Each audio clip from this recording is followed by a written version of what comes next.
We are talking about bread. Bread is probably the one thing on this planet that I should not be eating because I have celiac disease, and bread has gluten. But then I'm also sitting here thinking, but there's so many gluten-free bread options. Uh-huh. And Jesus is using that visual example of him as bread. And it's like there are so many different ways for each of us to live out our lives for Christ.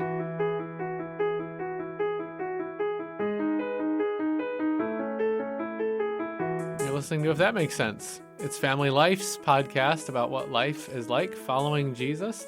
As a young adult, my name's Tim. I work in the radio at Family Life. My name is Becki. I also work in the radio at Family Life. My name's Robbie, and I work at Family Life's Performing Arts.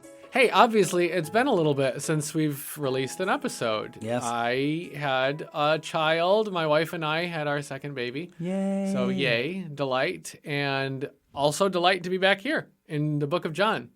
And I feel like we're going at this slow pace, but it's just because it's so dense, every chapter. You know what? And sometimes I like reading at a slow pace. Mm-hmm. It's taken me 3 years to get through the Bible, and I'm almost done with it, but I've been able to take my time with it. Good for you. Doing it when it's dense, when it's heavy, you're still going through all the parts. Yep. That's good. Yep. We're looking at John 6, verses 25 through 42. Becki, you want to start us off in verse 25 of chapter 6? Of course. When they found him on the other side of the lake, they asked him, "Rabbi, when did you get here?" Jesus answered, "Very truly, I tell you, you are looking for me, not because you saw the signs I performed, but because you ate the loaves and had your fill. Do not work for food that spoils, but for food that endures to eternal life, which the Son of Man will give you. For on him God the Father has placed the seal of approval." Then they asked him, "What must we do to do the works God requires?" Jesus answered, "The work of God is this, to believe in the one he has sent." So they asked him, "What sign then will you give us that we may see and believe you? What will you do?" Our fathers ate the manna in the wilderness, as it is written, "He gave them bread from heaven to eat." Jesus then said to them, "Truly, truly, I say to you, it was not Moses who gave you bread from heaven, but my Father gives you the true bread from heaven. For the bread of God is he who comes down from heaven and gives life to the world." They said to him, "Sir, give us this bread always." Jesus said to them, "I am the bread of life. Whoever comes to me shall not hunger, and whoever believes in me shall never thirst. But I said to you that you have seen me, and yet do not believe." All those the Father gives me will come to me, and whoever comes to me I will never drive away. For I have come down from heaven not to do my will, but to do the will of him who sent me. And this is the will of him who sent me, that I shall lose none of all those he has given me, but raise them up at the last day.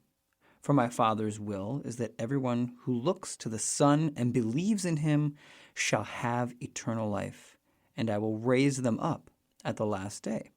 At this, the Jews there began to grumble about him because he said, "I am the bread that came down from heaven."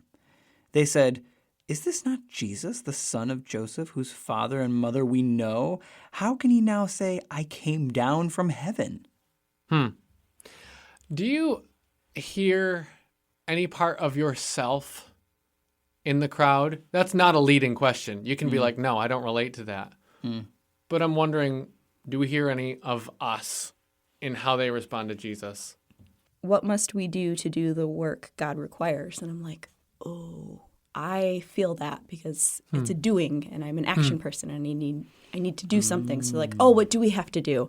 Oh, So good. yes, I can relate to the crowd being like, okay, well, you just told me this. Now what do I have to do it? Yeah, I read something looking at a commentary on this, and it was about that, Becki, and then Jesus compares their question to Egypt versus manna, and verses 32 and 33, Jesus is responding to them, because no. They say no. What must we be doing? Yeah. What must we be doing to be doing the works of God? Jesus answered them, "Believe in the one God sent." They say, "Well, then what's your sign?" what work do you do? Like, if that's all we have to do, if all we have to do is believe in you, then give us a sign. And then there's this comparison of manna that Moses was given to give to the people to eat in the wilderness. The comparison I saw was like Egypt is relying on the bread of whatever else, your own effort or what you could eke out, what you can do on your own. And manna is recognizing that anything you need, anything you have, all that your sustenance is, has to come from God. It has to flow down from him. You're totally powerless. I thought that was a kind of neat comparison that pairs with what you're saying about asking, what do I need to do? Okay, what do I do? What's my action? What's my action to be in right standing? Believe.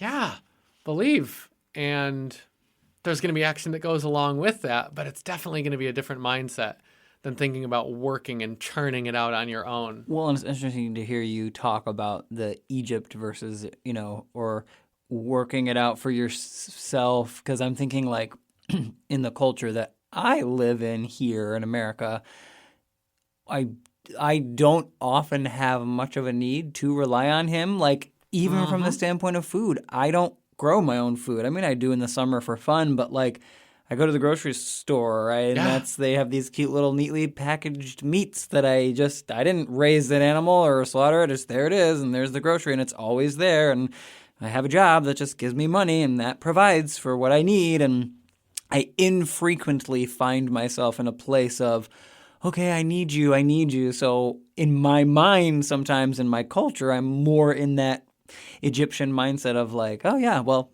I got it covered. Yeah. It's provided by... It's already there. Yeah, everything I need is already here. And not in an already here, like I wait on God even if I can't see it. Right. It's a given. It's already there. Right. The powers of things that be have already provided that for me. I don't need to rely on faith. I can rely on it as a given that the material will be there. Yeah. I like you're drawing that difference between Egypt and doing it themselves and the manna and going to get the manna and God providing the manna. Because when I was reading this, it stuck out to me. It got questioning, and I'm like, what if the job is or the work is to believe in the one he sent? Well, what do I believe? And why do I believe that? And where do I find that information? And then he follows it up with the manna and Egypt and that explanation. And then going a little bit further, Jesus states, I am the bread of life. It's like, okay, if my job is to believe, and he's using that analogy of the manna, well, the Israelites had to go get manna each day. And if they were greedy and took extra, then by the next day it was spoiled. Or if they didn't take enough, then they went hungry. And I got thinking about that. I'm like, okay, if my job is to believe in the one he sent, yes, I have placed my trust in him. Yes, I am saved. That is secure. But it seems to me that this is a daily moment by moment thing. And it's like, okay, how am I doing in that? Yeah. How am I doing that? And how am I doing in that? Because to be honest, the Bible reading thing hasn't been a thing that I've prioritized lately. So for me, I've recently been reminded and convicted that, wait, I need to be in God's Word because I need to be learning. But am I just doing it to check a box off, or am I doing it because I'm learning about the one I believe in? And then the one I believe in is the bread of life. Well, you need bread to have energy and survive throughout the day. So if I'm not replenishing my soul and replenishing myself spiritually, then I'm just like the Egyptians and feel like I have it all covered, where I should be like the Israelites and going to get the manna each day. And that, you're talking about the spiritual side of it. That reminds me of the physical side of it, maybe in a slightly humorous way, because around here there's events, there's food. A lot of time there's leftovers. And so I will just stock up on leftovers because I love my leftovers and I survive on leftovers and I get all these little containers. And so many times it just goes bad because it's just me at my home, and I'm like, how silly that in that moment I was like, free food. I must get as much of it as I can because I don't know when else I'll be able to eat. And I guess I don't know if it's just this natural whatever that we have to collect food. Right. But you read a story like that and you're like, oh, that's so silly. Why would they get more than they need? And it's like, I do the same thing. Here I just am talking about my modern American culture where I can get whatever I want. And we still do and yet it. I'm the one that piles up on leftovers and then they spoil. And I'm like, you know what? How many other times, conversely, have I seen where I've chosen to share my resources? Like, oh, these people are coming over for dinner and this other person is coming and now there's more people than I was planning on. But you know what? It's okay. I'm not going to worry about it. And I'm going to provide for them what I have. And then the next day you get invited to go somewhere for dinner. It's like how many little silly, even physical, because of course you have the spiritual side, which is more important. And then for me, it's that reminder of, oh, well, this is literally physically true too, that he is gonna provide for my needs. I don't have to be a little hoarder when it comes to money or leftovers. Like if I'm generous, he's gonna take care of me. And the reason why you're hoarding too is interesting because for me, leftovers at work are pretty well pointless because I have a few food allergies. So it's like, okay, that's great that it's there, but I'm not going to eat that because it's going to make me very sick very quickly. But at the same time, it's like, oh, well, what food I do have that I can eat, I have to protect and I have to hoard because if there's not enough, well, you guys can just go get fast food or you guys can just do this or you guys will have enough. And it's like, then it goes bad because it's still too much for me and I'm not eating it, but I'm also not willing to share it. And it's like, oh, well, why am I hoarding it or why am I treating it as something different when like you said, Robbie, if I just am gracious and giving with it, the Lord provides. I've seen that over and over again, but for some reason I can choose to get stuck in the rut of, oh, it's not enough. Sharing is hard. Yeah. I think everything we're saying and everything that this passage sticks out to me as being about comes back to Jesus is enough. Yep. That's why it's bread, because that's like the universal staple of it fills you. You can keep going through the desert for another day because you have bread. Right. And everything we're saying is about, do I have enough? Will I have enough? Do I have what I need? And we've each shared some kind of almost humorous, but just like bare bones practical ways that this has made it into our lives with our food, which are things God knows that we need. Jesus affirms that. For me, very recently, this is a present thing. I just this week did chlorine shocking of my well, and it's a private well. And so you do that every now and then. And in my case, it was long overdue. So having shocked a well, though, you can't drink out of it for a certain amount of time until you've gotten all the chlorine out of your water because you don't want to be sipping on that chlorine. And because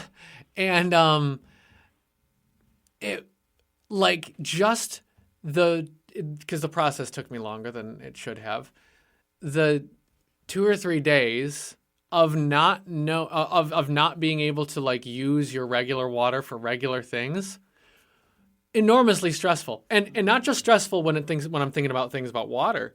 I'm just stressed about everything because this normal thing that I rely upon is out of balance. So now my conversations have more anxiety in them, a little bit more of an edge. It'll take less to get me on edge in these conversations because my sustainability has been upset.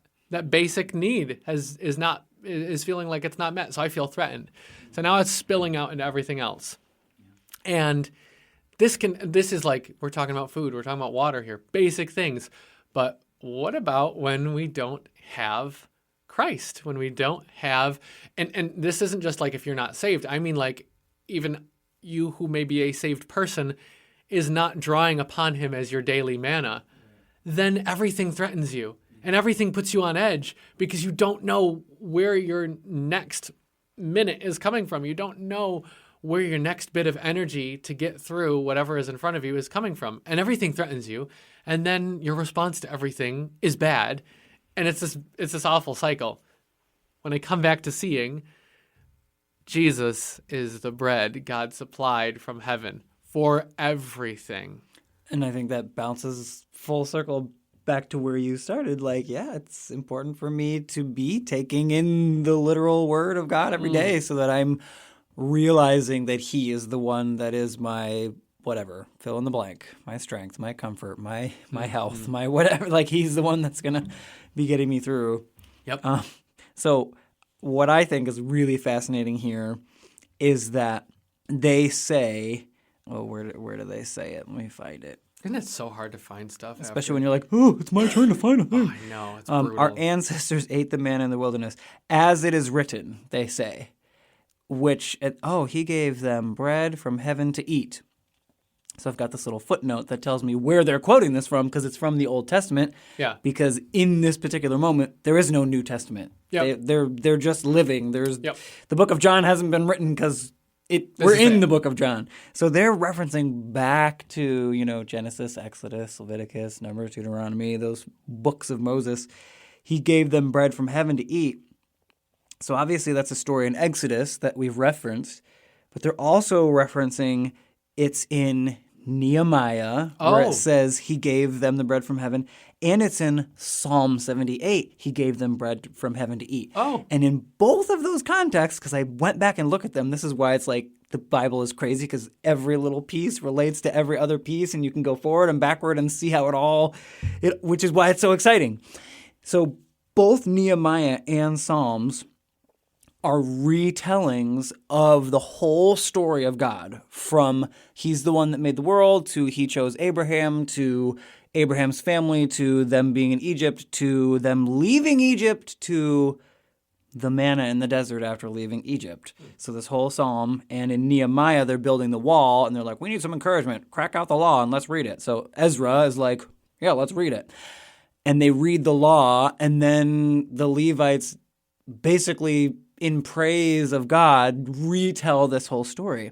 And what's so interesting, in both of these contexts, in the Psalm and in Nehemiah, the conclusion they come to is that even though the people saw the manna provided, they still didn't trust God. Whoa. And now here you are, and they're bringing up, hey, God provided the manna. And you have the literal bread of heaven who's standing in front of him, and they're quoting his own book in his face, like, well, God provided the manna from heaven.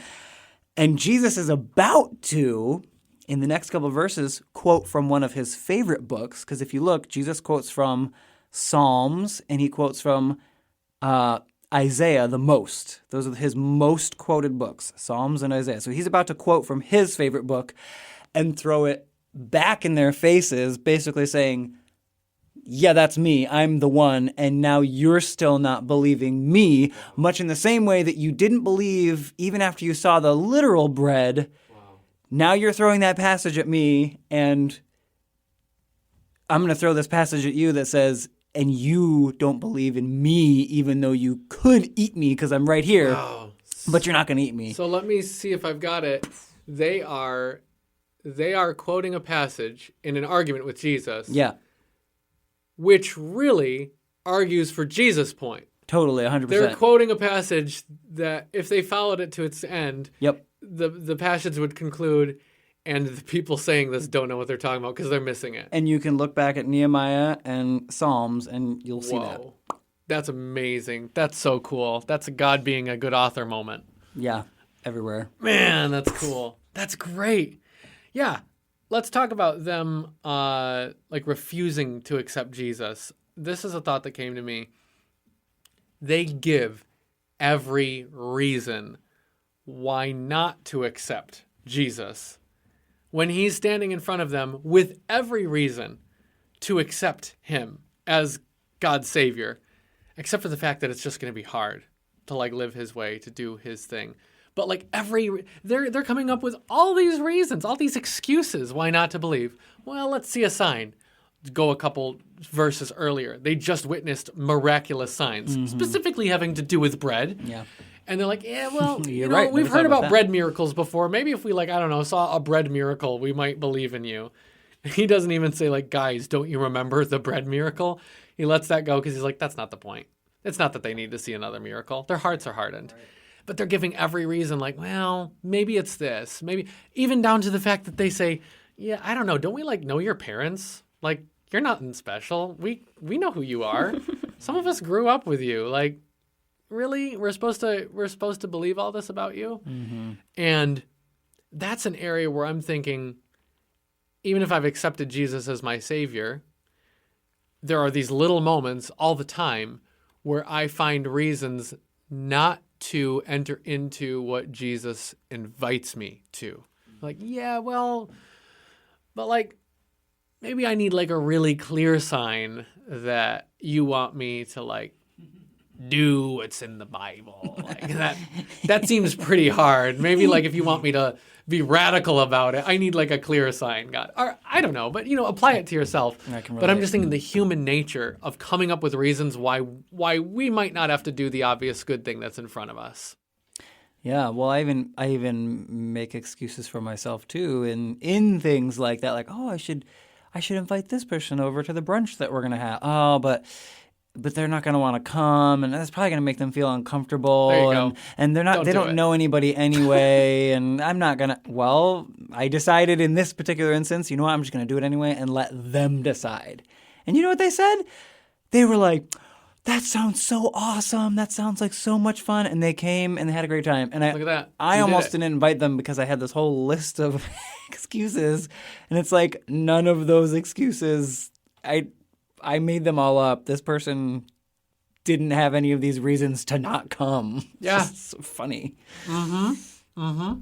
I almost want to find a way to have like some sort of visual reminder of a mustard seed.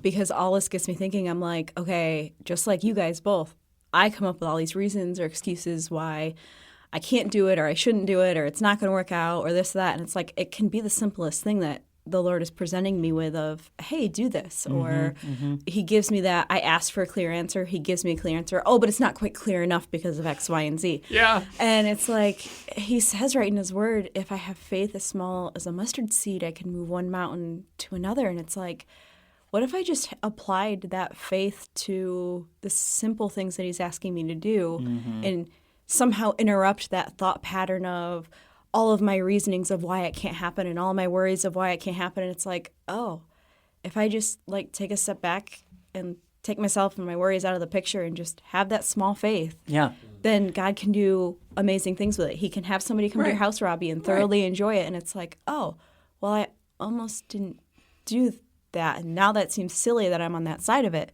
And it's like, oh, how can I interrupt myself when I get spiraling on that thought pattern to be like, oh, wait, just do what you're asked and let God take care of the results. And I've found that oftentimes when we are faithful in the things that are small, like that little mustard seed, like, well, it doesn't really matter. It doesn't matter if I invite this person to brunch or not. Like, what does that matter in the grand scheme? Or what does it matter in the grand scheme if I find out that, oh, my sister's sick, maybe I should drop some soup off. But I can't do that because it'd be nicer if I went in, but I don't have time to go in. But my brother-in-law is probably going to be allergic to it anyway, so I probably shouldn't. And I should probably...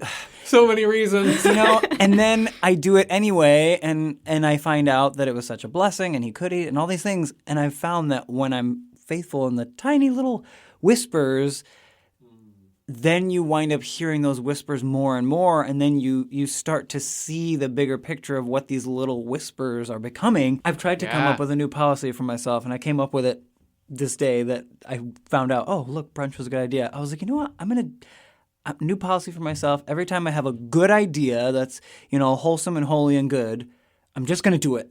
Like, I'm just going to do it because I have so many examples of where it turns out well and where it turns out good when you're afraid it's not going to. So it's like, you know what? And if it goes poorly, your heart was in the right spot. That's it. So you know what? What's the word? You did it anyway. What did you lose? Right. What did you lose? Even when there have been times where I've thought like, I'm not even going to give a specific example. Just fill it in your own head. What if I gave or did sacrificed X, Y, Z for God? The argument against that in my head becomes, well, I don't know, like that'd be hard to give that thing up. And what if I didn't need to? Like, what if it's not really God prompting me to give that up? What if I don't need to and I gave it up for nothing? then the prompt came back to me. It was like, gave it up for nothing. If you give it up for God, even if you quote, quote, didn't need to, you really don't think he's going to find a way to make that worth it? Or you don't think that he's worth it even if you did give it up for nothing? Even if you gave up something for nothing, is God not worth that? Of course he is. Like, is your life going to be any worse off because you gave up something for Jesus that you didn't need to? What? Because he's not going That to doesn't even make sense if I really stop and think about He it. doesn't waste anything. He doesn't waste anything. And, if you hear that and you're tempted to go down a bunch of directions that make you feel really anxious, like, oh, maybe I have to give up everything, then that's not what he wants for you if it's spawning that in you. But if it gives you a sense of freedom of, oh, this thing I thought I had to hold on to, I don't need to be protective of that anymore because God's going to be good whether I have that thing or not, then take that as like this little thing that I can see Jesus is the bread. If I have him, I've got what I need. It's not here, but it's in a later place or in another place where Jesus says, my food is to do the will of him who sent me. Mm-hmm. And like the disciples are at that moment freaking out about bread. Again, it's bread. It's always bread because bread is like, again, a symbol of what we need. And Jesus just says, I have what I need. It's knowing I'm on the right track. It's knowing I'm in right relationship with my Father because of my commitment to him, my life lived for him. I've got what I need. It's gonna shake out. It's gonna be fine. And that's not a direct translation by any means. But my heart is with the Lord, and I can't go wrong from that place. And start with the little things. Yeah. Start with the little things. And I'm loving that he uses bread as an example because I'm sitting here thinking, we are talking about bread.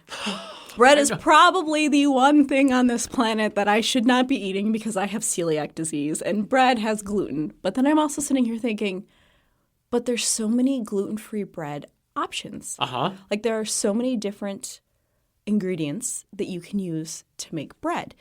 And I'm like, okay, bread is something that we need every day to sustain us and to be healthy people. And Jesus is using that visual example of him as bread. And it's like there are so many different ways for each of us to live out our lives for Christ. So sometimes when we get down those rabbit trails of, oh, I shouldn't do this because of this, or, oh, I need to start with the little things, it's easy to start comparing of like, well, how do I do that? How do I do that? Because Tim, you do it this way, but Robbie, you do it this way. And well, which one of you am I supposed to follow? Because you both do it very differently. Well, the end result is the same. You're both following Jesus and pursuing Jesus, and Jesus is enough for you. Just like Jesus is enough for me is going to look very different than the person who's listening right now. And it's like, oh, there are so many different ways you can make bread and so many different ingredients that can go into bread so that everybody can have bread.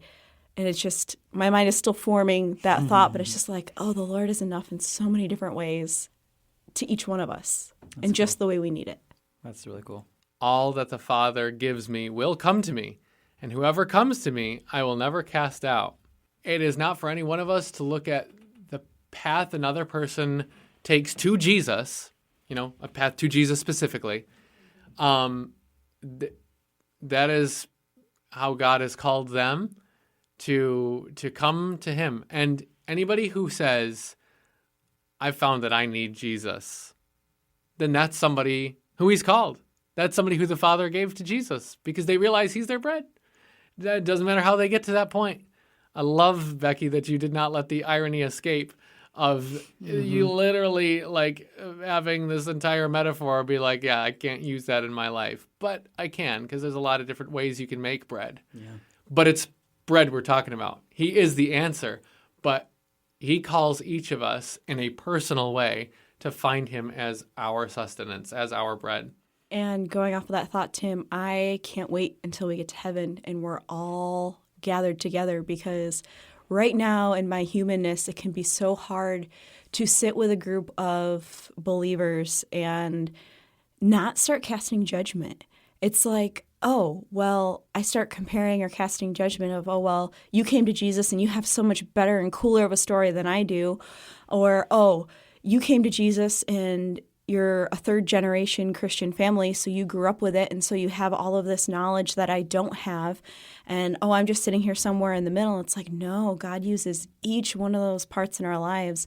And we're all so unique and so different that he somehow unites us all and uses all of that. And I'm like, I cannot wait until I get to heaven and the sinful part of me is removed and I no longer have to struggle with sitting there and being like, oh, wait, we all came to Jesus. We're all super important. We're all one body. We're all one family.